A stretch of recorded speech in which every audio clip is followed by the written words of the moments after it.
dal leen ak jàmm yéenekaay yu bëri naka xëy nañ àddu ci campagne électorale bi gannaaw ay fan ya nga xamante ni jot nañ koo tàmbali ubbil yéenekaay bi Le Quotidien moom nag ak waxtaan la séq ak ki fi nekkoon maire bu Ndakaaru di Soham El Wardini moom nag ay dëggam yu weexkat nag doot na koo jukke ci biir yéenekaay bi nee na Barthélémy Dias moom ab programme am da koo sàcc moom soxna si naka nee na ñetti yoon rek la Abdoulaye Diouf Sarr daal dee teewee conseil municipal ci diirub juróom-ñaari at ubbil yéenekaay bi di Le Quotidien Walfadjri Quotidien beneenub candidat gi dagaan baatu askan wi ci mairie bu Ndakaaru la xëy dalal di Mame Mbaye Niang mi nga xamante ni jot naa génne ay fetelam tiire bu baax a baax ubbil yéenekaay bi nee na daal moom ñaanul benn yoon waa Benno Bokk Yaakaar gagné te ku mel ni Abdoulaye Diouf Sarr xel xalaatu nag muy nekk ci kanam opposition bi moom jàpp ne dañoo bëgg ay maire rek ngir mun a jàkkaarloo état bu Sénégal loolee naka duñ ko bàyyi benn yoon mu jàll waaye itam xam le naka moom Mame Mbaye Niang nee na mënuñoo jiite maire bu Ndakaaru ci juróom-ñeenti at ci 50 milliards yoo xamante ne budget annuel ba pare ñu noppi nag ñuy xam le naka lu tolloo ko 6 tonnes ci ay meew daal séddale nañ ko ci biir école bi loolee moom xel mënu koo nangu te jàpp leen naka 95% ci candidat Benno yi dañuy liggéey rek ngir gën a jekkal seenu toogaay seenu position ci biir làng gi ba tey ci campagne électorale boobee laas yéenekaay ci la xëy naka di àddu nekk candidat yi nga xamante ni ñoo ngi ci seen dernière ligne droite naka ci biir yéenekaay bi nag nataalu Abdoulaye Diouf Sarr Soham El Wardini Ousmane Sonko ak Barthélémy Dias la xëy fësal Abdoulaye Diouf Sarr naka moo ngay àddu rek ngir électeurs yi mun koo voter ci diwaanu Ndakaaru Barthélémy Dias ci biir yéenekaay bi ne foofee ca commune de Yoff naka amul kenn koo xamante ne mun nañ ko wan benn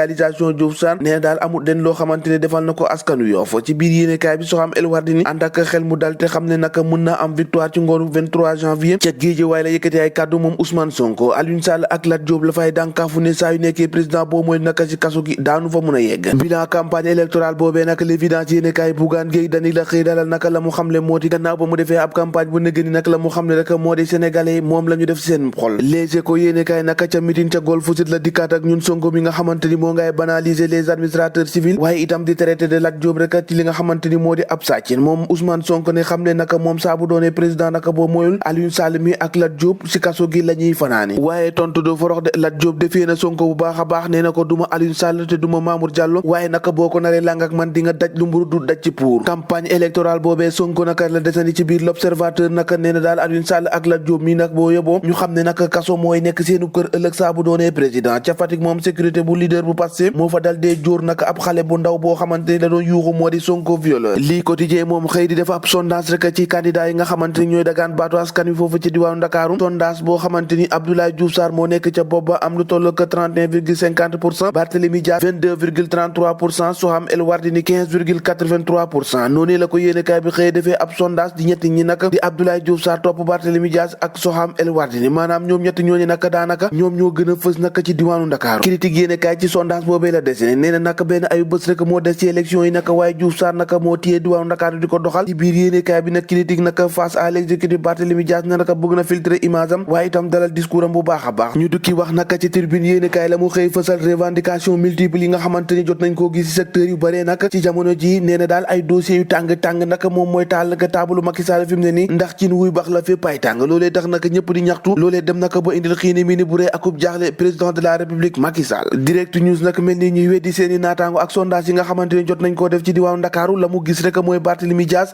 ak Soham El Wardini ñoom ñoo jiitu ci kaw enquête yéenekaay xëy enquête bu am ay lu leer naka lu ñeel naka ci weekendu campagne électorale bi moom daanaka jàppale naka gaayana moom ñoo ngay kur fañante bu baax a baax Ousmane Sonko naka ca Guédiawaye la xam ne nag nee na bu leen fal benn maire boo xamante ni yoon dañoo am ci ñoom yoon naka gannaaw 2024 naka loolee lépp naka daanu ko lijjanti Soham El Wardini nee na ay adversaire am naka dañuy def lépp ngir jéem ko arte waaye naka dina leen duma ñoom ñëpp ñu tëdd suuf professeur Mary Teuw Niane ci biir yéenekaay bi naka moom moo ngay dut baaraamu tuuma Mansour Faye bi nga xamante ni dafa taxaw rek ngir saboter campagne électorale am te yëmbal moom diggante Bara Gueye ak ñooñu Amadou At moom ci jamono ji naka ñoo ngi mel ni xaj ak muus tàggat yaram réewum Sénégal bi amoon ak tiitaange naka ci yenn ci joueuram yi nga xamante ni dañoo jotee laale ka mbas mi jàppale nag ci jamono ji xel mu nees naa dal seenub digganteeg Mali wi bi ñu war a amal ni ki ëllëg ak jàmm Koulibaly Idrissa Gana Gueye ak Edouard Mendy ñoom ñëpp naka daanu mun a bokk ci boobule jongante mu nekk loo xamante ni lu am solo la ci gayndeek Sénégal ci seenub digganteeg réew Malawi tàggat yaram ba tey ñu wax rek ci li nga xamante ni moo ñeel wàllum làmb adversaire u ëllëg naka bu Balla Gaye 2 naka amateur yi naka ñoom kañu bëgg rek mu dajeeg moo di Gris Bordeaux ci jamono jooje moom Tapha Tine mi ñu bëggoon mu dajeeg Lac de Guiers 2 moom naka nee na day xaar diggante Ama Baldé ak Modou Lo ku ci daan rek ñu mun ko jox wax lu doy waar loo xamante ni suñu naataango l'observateur ñooñu koy nettali ñu xewee foofee ca barke ji moom naka benn waay la jàpp rek dal di koy gorati corate ko ba mu dee wett gannaaw bi nga xamante ni da doon njortu ne da doon tëdd ak ñaareelam ay waay loolu ci yàlla ñoo ko déggandoo jaa ngeen jëf ba ëllëg